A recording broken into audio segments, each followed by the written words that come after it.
कैसे हो मेरे पढ़ाकू? बढ़िया। फ्रिक्शन के बारे में आप लोग समझ चुके। अब आगे नेक्स्ट टॉपिक है रोलिंग फ्रिक्शन। कौन सा? Rolling friction.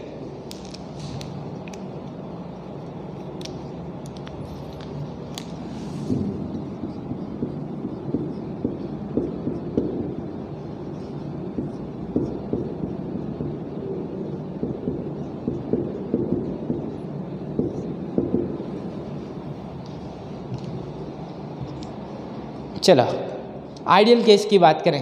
When we consider rolling of any object without sliding, without slipping, at the time no friction force will act on it. ये आइडियल केस में हो गया। पर क्या एक्चुअली में ऐसा होता है? कोई भी बॉडी को रोल करवाओ तो क्या वो कंटिन्यूसली यूनिफॉर्म वेलोसिटी के साथ आगे बढ़ती है? ध्यान से देखें, यहाँ पे मैं एक ऑब्जेक्ट ले रहा हूँ जिसे हम रोल करवाएंगे। ये है हमारे पास एक सरफेस, हॉरिजॉन्टल सरफेस, और इसको मैं रोल करवाने वाला हूँ। ध्यान से देखिए, ये रोल करते हुए आगे जा रहा है, ठीक है। तो इसको हम रोल करवा रहे हैं, तो ये रोल करते करते आगे जा रहा है, ठीक है। So here we are considering rolling object. This object rolls on this surface.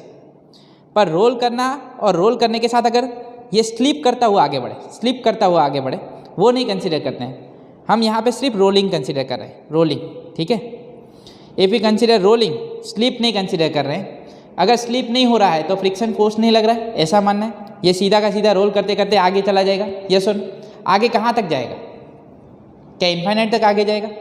कुछ समय के साथ ये, कुछ समय के बाद ये रुक जाएगा या तो गिर जाएगा नीचे, ये पॉसिबिलिटी है। तो ये चीज़ हो सकती है। अगर इसे रोल करवाते जाएंगे तो कुछ समय के बाद या कुछ डिस्टेंस ट्रैवल करने के बाद वो स्टॉप हो जाएगा, ठीक है, रुक जाएगा। तो ये चीज़ क्यों हुई? कहीं पे तो इसके पास कुछ एनर्जी थी, वो एनर्जी ख़त्म हो गई और उसने रोल करना स्टॉप कर दिया, ठीक है। तो ये चीज़ क्यों हो रही है? इसका मतलब है इसके मोशन को कोई रेजिस्ट कर रहा है, इसके मोशन का कोई ओपोज कर रहा है। There must be some resistive force which opposes this rolling of this object. ये सुन, ये जो रोलिंग हो रही है, ये ऑब्जेक्ट जो रोल कर रहा है उसका ओपोज कर रहा है, और जो इसे ओपोज कर रहा है वो कौन ओपोज कर रहा है? Friction. Due to friction motion of this rolling object stops. If we want to move this object continuously with uniform speed, then what we have to do? We have to apply some external force. ये चीज़ आप लोगों ने गांव में देखी होगी या तो मूवी वगैरह में देखी होगी। छोटे छोटे जो बच्चे होते हैं गांव वगैरह में, तो वो लोग टायर लेके जा रहे होते हैं और टायर घुमाते घुमाते आगे लेके जा रहे होते हैं। आप लोगों ने देखा हो, बच्चों को मज़ा आता है खेलने का। वो टायर को ऐसे आगे रोल करवाते हुए आगे लेके जाते हैं। तो क्या वो रोल करते करते टायर आगे तक चला जाएगा? आगे चलता जाएगा, चलता जाएगा? नहीं, वो बच्चा उसे फोर्स अप्लाई करता रहता है। कुछ एक्सटर्नल फोर्स की रिक्वायरमेंट होती है, तभी वो रोल करता रहता है कंटिन्यूअसली। तो यहाँ पे ये कुछ समय के बाद रुक जाता है। जो भी ऑब्जेक्ट रोल कर रहा है वो रुक जाता है। किसकी वजह से रुकता है भाई? फ्रिक्शन की वजह से। और फ्रिक्शन कौन सा होता है? That is the rolling friction. उसे ही बोला जाता है रोलिंग फ्रिक्शन, ठीक है। But here when we consider rolling, at the time कोई भी रिंग ले लो,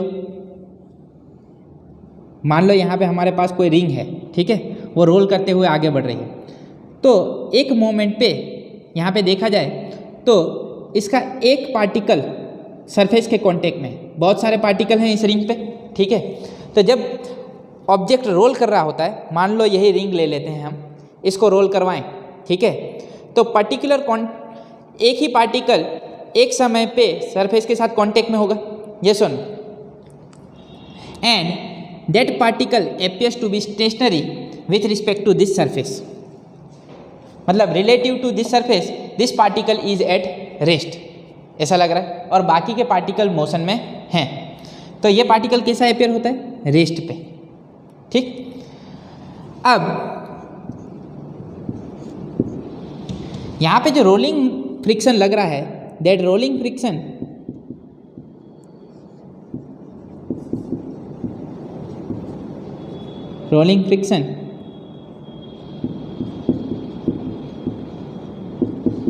is always less than static friction और sliding friction. Rolling friction is always less than static friction और स्लाइडिंग फ्रिक्शन। कोई भी दूसरा ऑब्जेक्ट ले लिया जाए, if you take suppose the mass of this ring is m, और कोई और मैं ब्लॉक ले लूँ जिसका मास क्या है, सेम m, इसको मोशन में लाना है तो यहाँ पे जो फोर्स लगेगा वो कौन सा फोर्स होगा? जब तक ये ऑब्जेक्ट मोशन में नहीं आया तो इसका अपोज करने वाला जो फोर्स होगा वो कौन सा होगा? Static friction. यहाँ पे इस रोल करते हुए ऑब्जेक्ट को स्टॉप करने वाला कौन सा फ्रिक्शन होगा? Rolling friction.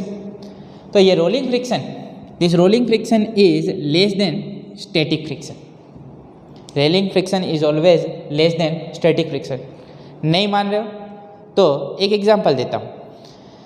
यहाँ पे ये हमारे पास एक सरफेस है, हॉरिजॉन्टल सरफेस, ठीक है, और इसी सरफेस पे अगर मैं डस्टर को मूव करवाना चाहूँ, ये डस्टर आप लोगों को दिख रहा होगा, ये डस्टर जो है इसे अगर मूव करवाना है हमें, ठीक है, अगर मूव करवाना है तो हमें कुछ फोर्स लगाना होगा। अगर मैं थोड़ा फोर्स दे रहा हूँ तो ये ऑब्जेक्ट मोशन में आ रहा नहीं है, इसे मूव करवाने के लिए मुझे कुछ ज़्यादा फोर्स देना होगा। पर मान लो इसी डस्टर के नीचे अगर मैं ऐसे दो मार्कर रख दूँ, ठीक है, तो ये मतलब ये दो सिलेंड्रिकल ऑब्जेक्ट हो गए जिसे डस्टर के नीचे रख दिए। अब मैं अगर इसे मूव करवाऊँ तो क्या मुझे फोर्स कम लगाना होगा? ये इजीली मूव कर सकता है। तो इसका मतलब ये है रोलिंग फ्रिक्शन जो लग रहा होता है that is less than static friction. क्या समझ में आया? And this thing is very important, यही चीज़ बहुत इंपॉर्टेंट है। क्यों? This led us to the invention of wheel. Wheel का जो इन्वेंशन हुआ वो काफ़ी इंपॉर्टेंट है, that is very important invention for humans. Only because of that wheels we can shift heavy objects, heavy bodies from one place to another easily। ये सारी चीज़ें जो मूव करवा रहे हैं, ट्रक चला रहे हैं, गाड़ियाँ चल रही हैं, किसका कंसेप्ट लग रहा है? रोलिंग फ्रिक्शन का। क्या समझ में आया? तो व्हील का जो इन्वेंशन था वो एक बहुत बड़ा इन्वेंशन माना जाता है ह्यूमंस के लिए। क्या ठीक समझ में आया? So rolling friction is always less than static friction.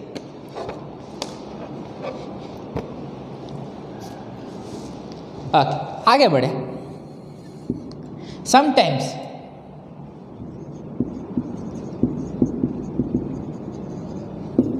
Friction is undesired, sometimes friction is undesired. हमको फ्रिक्शन की ज़रूरत नहीं होती है।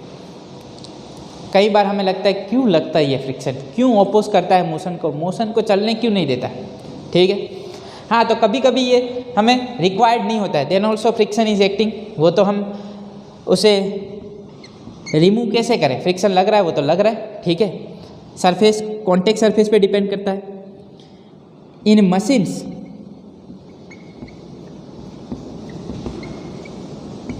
विथ डिफरेंट मूविंग पार्ट्स,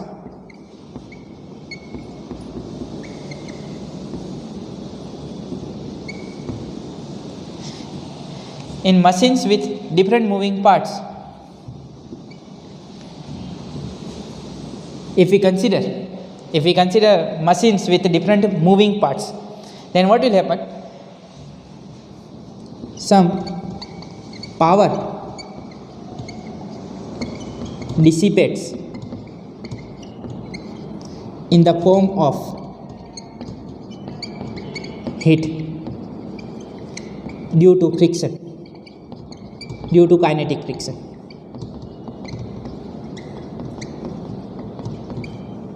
क्या बोल रहा हूँ मैं? In machines with different moving parts some power dissipates in the form of heat due to kinetic friction. तो काइनेटिक फ्रिक्शन की वजह से कुछ एनर्जी लॉस होता है। जब हम कंसिडर करें कोई मशीन, तो कोई भी मशीन चला लो, इवन आप फैन भी कंसिडर करोगे, ठीक है, तो उसकी वजह से जो भी मशीन चल रही होगी, आपके घर में कोई भी मशीन, रेफ्रिजरेटर तक ले लोगे, जो भी मशीन चल रही है, in machines with different moving parts some power dissipates in the form of heat, heat release होती है, some amount of heat is released due to some friction, जरूरी नहीं है कि हर बार फ्रिक्शन का ही रोल हो, ड्यू टू काइनेटिक फ्रिक्शन। यहाँ पे जो मशीन कंसिडर कर रहे हैं जिसमें मूविंग पार्ट्स है उसमें काइनेटिक फ्रिक्शन की वजह से कुछ एनर्जी लॉस हो जाता है, कुछ एनर्जी लॉस होता है। एनर्जी लॉस होता है किसकी वजह से? यहाँ पे फ्रिक्शन की वजह से। तो अगर ये एनर्जी लॉस कम करना है, अगर एनर्जी लॉस कम करना हो तो टू रिड्यूस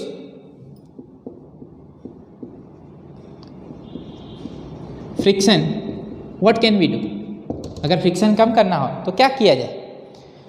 तो मशीन के लिए आप ल्यूब्रिकेंट्स यूज़ कर सकते हो, ठीक है। ल्यूब्रिकेंट्स का यूज़ किया जाता है मशीन में, जिसकी वजह से फ्रिक्शन कम हो जाता है, स्मूथ हो जाते हैं, तो इसकी वजह से जो हीट रिलीज होती है वो कम हो जाती है, पावर लॉस जो होता है वो कम हो जाता है, ठीक। और we can use ball bearings, क्या यूज़ किया जाए? Ball bearings. If you use ball bearings between two contact surfaces then friction decreases, friction कम हो जाएगा, and power loss in the form of heat also decreases, तो जो power loss हो रहा है वो भी डिक्रीज हो जाएगा, ठीक है। तो ये चीज़ हो सकती है। आगे बात करें तो कभी कभी हेल्पफुल भी है फ्रिक्शन। आप बोलोगे सर फ्रिक्शन का क्या काम, फ्रिक्शन तो हमेशा अपोज ही कर रहे हैं, तो फ्रिक्शन का काम क्या है? Sometimes friction is required. Why? Because we can walk because of friction. हम चल सकते हैं, किसकी वजह से चल सकते हैं? फ्रिक्शन की वजह से। तुम्हारे जो फीट हैं और नीचे जो सरफेस है उसके बीच में फ्रिक्शन प्रोड्यूस होता है और उसी की वजह से हम चल सकते हैं। अगर फ्रिक्शन नहीं होता, स्लिपरी होता, तो हम फिसल जाते, चल नहीं पाते। कभी कभी बनाना का छिलका आ जाए तो हम फिसल जाते, ठीक है। फ्रिक्शन कम होने की वजह से भी प्रॉब्लम्स आती हैं, तो ज़रूरी नहीं है कि हमें फ्रिक्शन कम ही करना चाहिए, फ्रिक्शन हेल्पफुल भी है, ठीक है। तो we can walk because of friction. ये मैं जो लिख रहा हूँ, ये लिख किसकी वजह से रहा हूँ? फ्रिक्शन की वजह से। फ्रिक्शन नहीं होता तो लिख भी नहीं पाते, ठीक। Motion of car is not possible on very slippery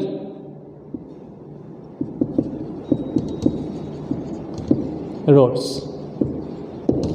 ज़्यादा स्लीपरी रोड होंगे तो वहाँ पे कार का मोशन पॉसिबल नहीं है, फ्रिक्शन नहीं होने की वजह से गाड़ी भी नहीं चला सकते। आप लोगों ने देखा होगा जहाँ पे व्हीकल चल रहे होते हैं, जो रोड वगैरह होते हैं, कैसे होते हैं? रफ सरफेस होती है कि नहीं? तो रफ सरफेस होनी ही चाहिए, टायर और रोड के बीच में कुछ फ्रिक्शन होना चाहिए, ठीक, तभी गाड़ी आगे बढ़ेगी। That friction provides external force to the car and then car comes in motion. तो इम्पोर्टेंट है, जो चीज़ हो रही है फ्रिक्शन के बिना ये चीज़ भी पॉसिबल नहीं है, ठीक है। So sometimes friction is undesired. कुछ ऐसे समय हैं कहीं पे एनर्जी लॉस होता है, इसकी वजह से पावर लॉस होता है, तब हमें ऐसा होता है कि फ्रिक्शन कम किया जाए, हाँ कम किया जाए। तो फ्रिक्शन कम करने के तरीके मैंने बता दिए हैं और कहाँ कहाँ पे फ्रिक्शन इंपॉर्टेंट है वो भी चीज़ मैंने बता दी है।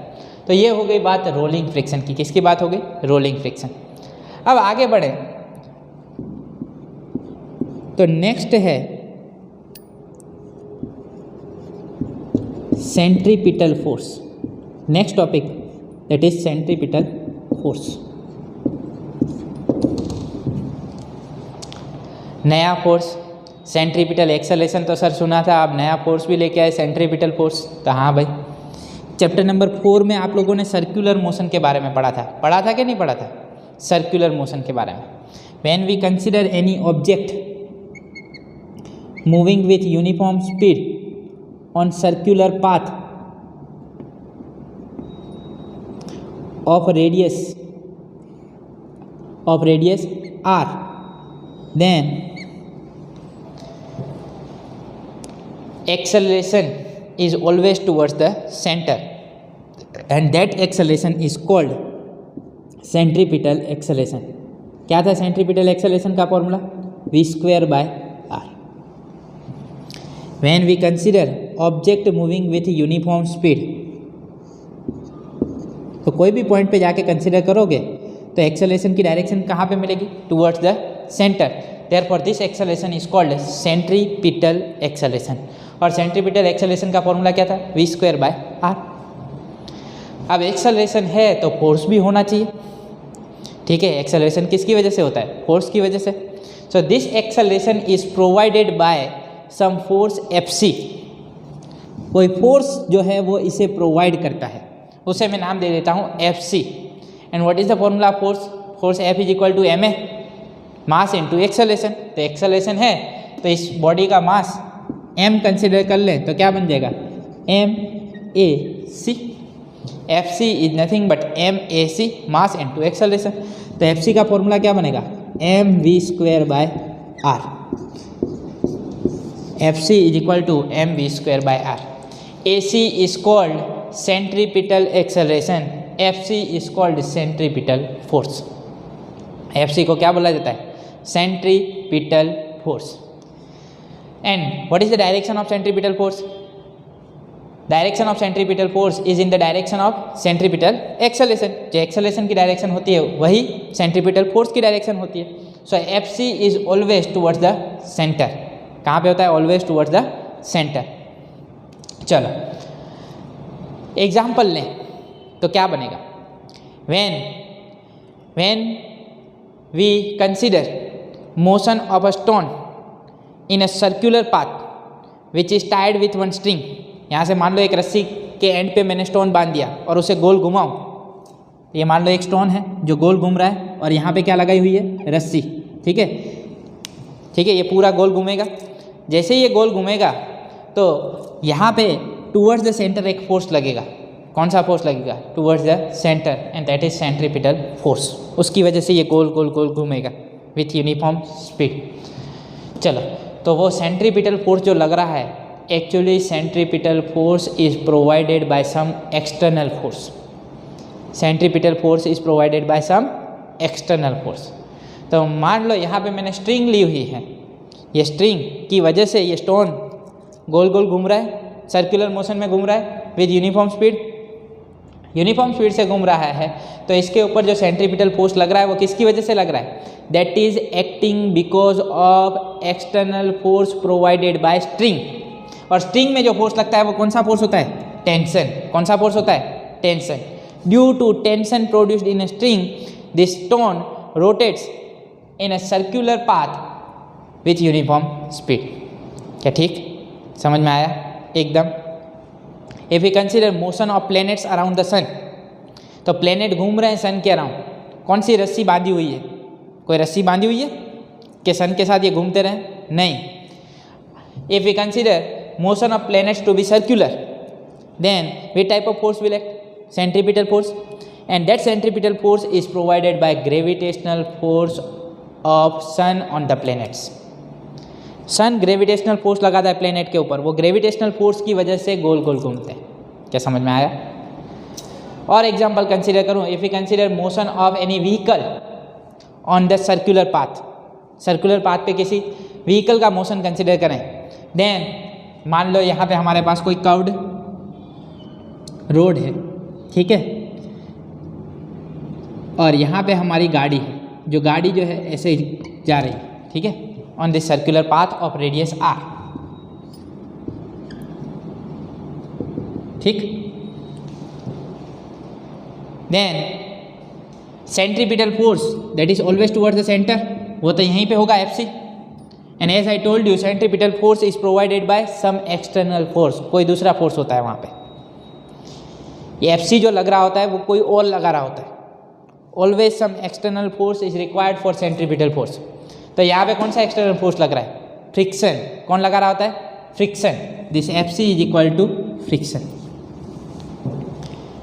Friction between tyre and road will provide centripetal force when we consider motion of car or any vehicle on circular path।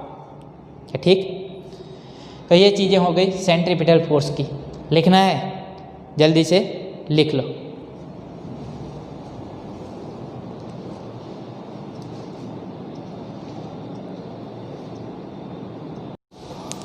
Next topic that is motion of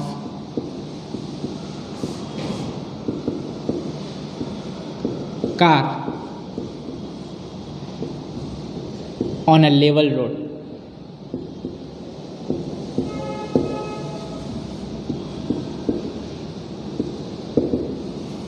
motion of car on a level road, कैसी situation consider करनी? First of all we have to consider one circular road like this.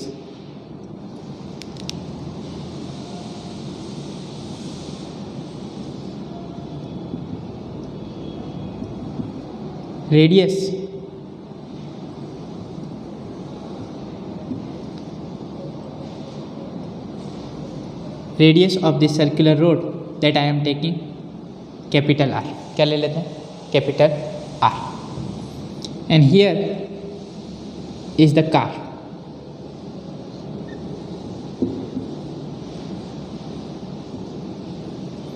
This is the car moving with speed v, right?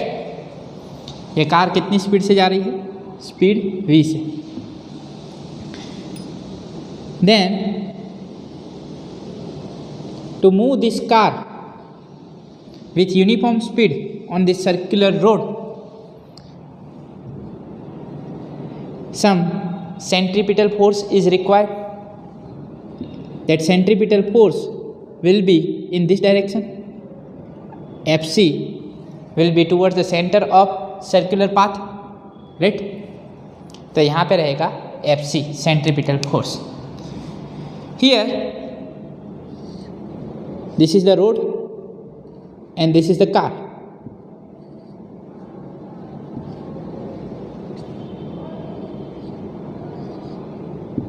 ये car है, पीछे consider कर सकते हो पूरा car, ये आगे का पार्ट दिखा हुआ है मैंने कार का, ठीक है? तो इस कार के ऊपर एक फोर्स लगेगा नीचे की तरफ। कौन सा फोर्स लगेगा? mg। कार रोड पे है, ठीक है? एक रोड है जो आगे जाके टर्न ले रहा है, ठीक है? सर्कुलर है। तो यहाँ पे जब मैं कंसीडर कर रहा हूँ तो कार के ऊपर जो नीचे की तरफ फोर्स लग रहा है वो कौन सा है? mg।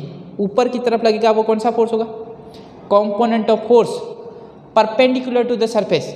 Component of contact force perpendicular to the surface is called normal force. तो ऊपर की तरफ जो फोर्स लगेगा वो कौन सा फोर्स होगा? नॉर्मल फोर्स, ठीक है? और यहाँ पे सर्कुलर पाथ है तो एक और फोर्स लगेगा, कौन सा फोर्स होगा? Centripetal force. And centripetal force is always provided by some external force. तो यहाँ पे एक्सटर्नल फोर्स कौन सा होगा?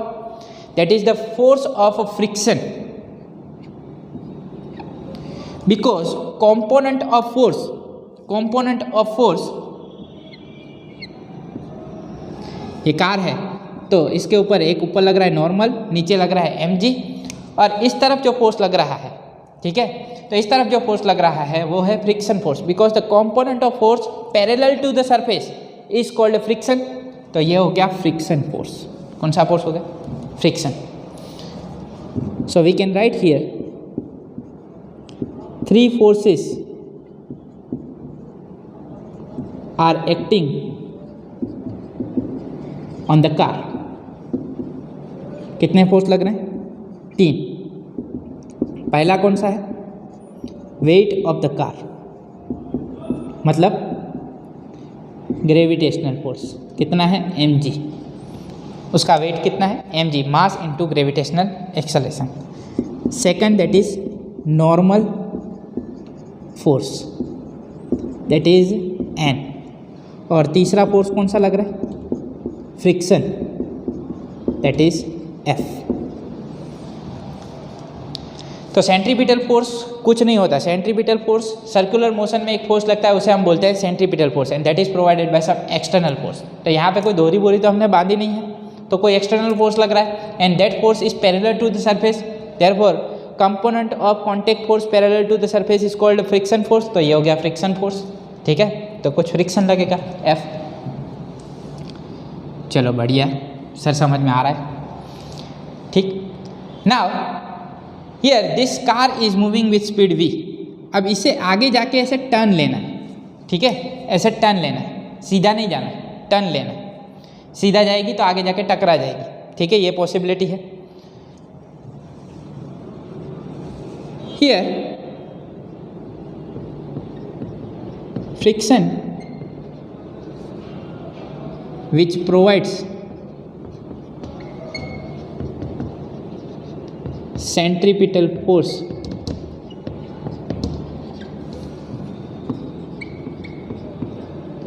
is the static friction. Here the friction which provides centripetal force is the static friction. कौन सा फोर्स? Static friction. ये जो फ्रिक्शन लग रहा है वो कौन सा फोर्स है? Static friction. Which opposes here the static friction opposes impending motion of the car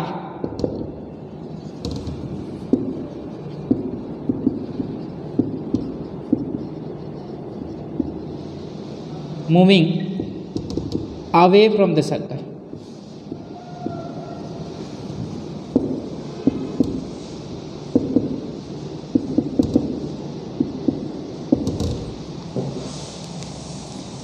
ये सर्कुलर पाथ को फॉलो करना है।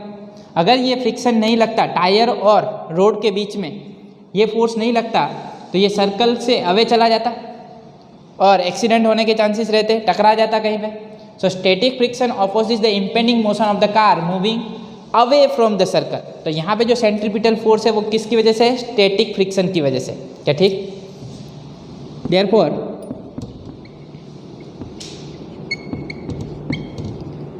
FC is equal to Fs. FC is equal to Fs. What is FC? What is the formula of centripetal force? mv square by radius of circular path. Radius of circular path I have taken r. Fs. What is the formula of Fs? Fs is less than or equal to mu Sn. Static friction हमेशा कितना होता है? Mu S N से छोटा, या तो maximum कितना जा सकता है? म्यू एस एन तक। Therefore we can write M V square by R is less than or equal to mu S N, right? As there is no acceleration in vertical direction,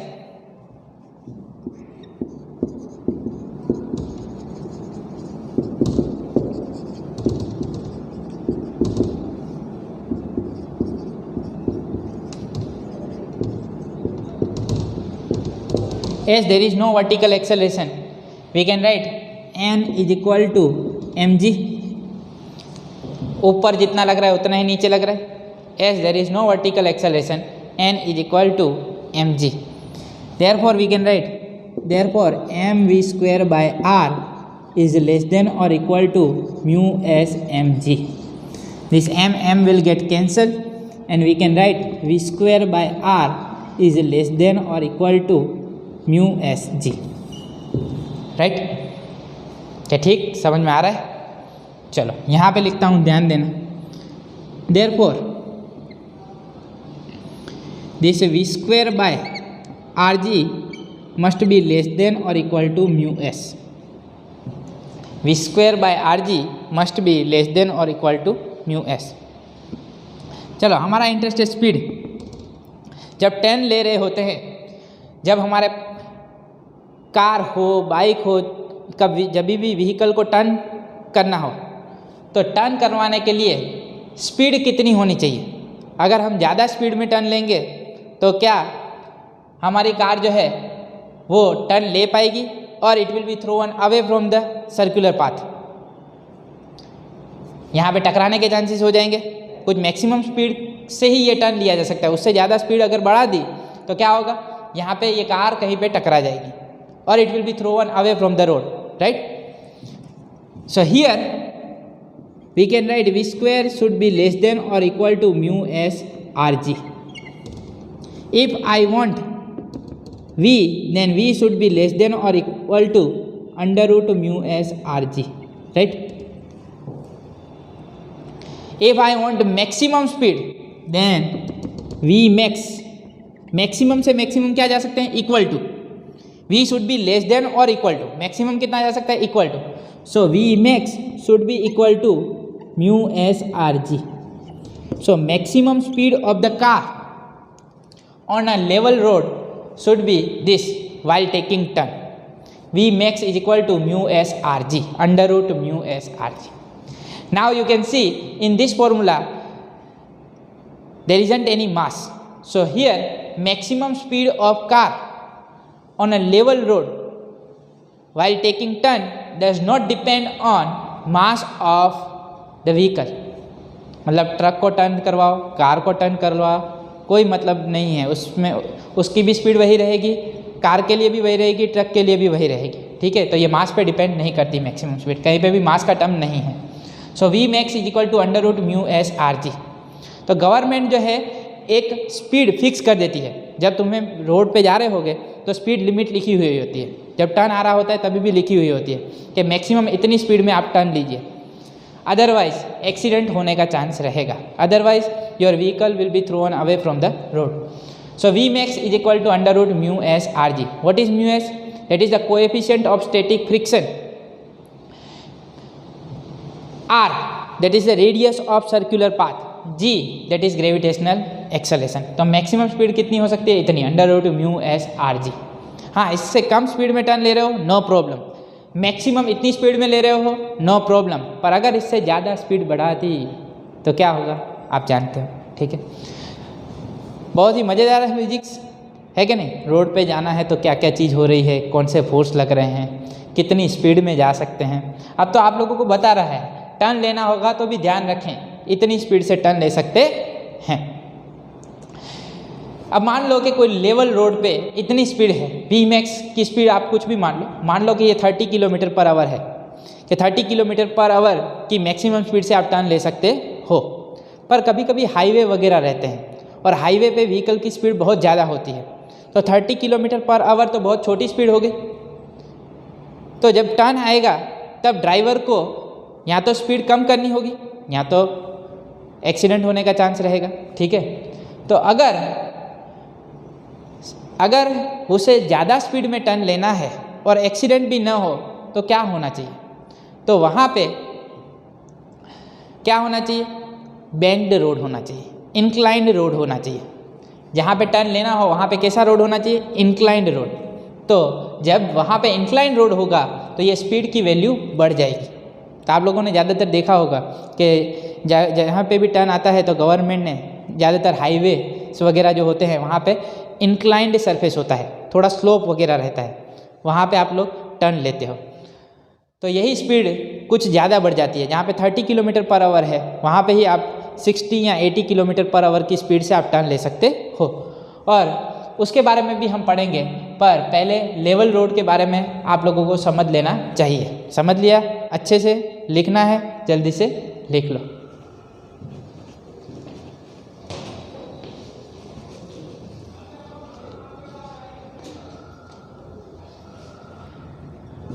तो maximum speed क्या होनी चाहिए, under root mu S R g. समझ में आ गया अच्छे से. तो अब जब भी जाओगे तो ध्यान रखना है, ज़्यादा स्पीड में टर्न लेना नहीं है. चलो यहाँ पे मैं स्टॉप करता हूँ. Next time motion of car on a banked road ले लेंगे, मतलब इंक्लाइन सरफेस ले लेंगे. पर आज तक के लिए इतना ही. स्वस्थ रहें, मस्त रहें, दीपक सर के साथ पढ़ते रहें. मिलते हैं नेक्स्ट लेक्चर में, तब तक के लिए बाय बाय, थैंक यू.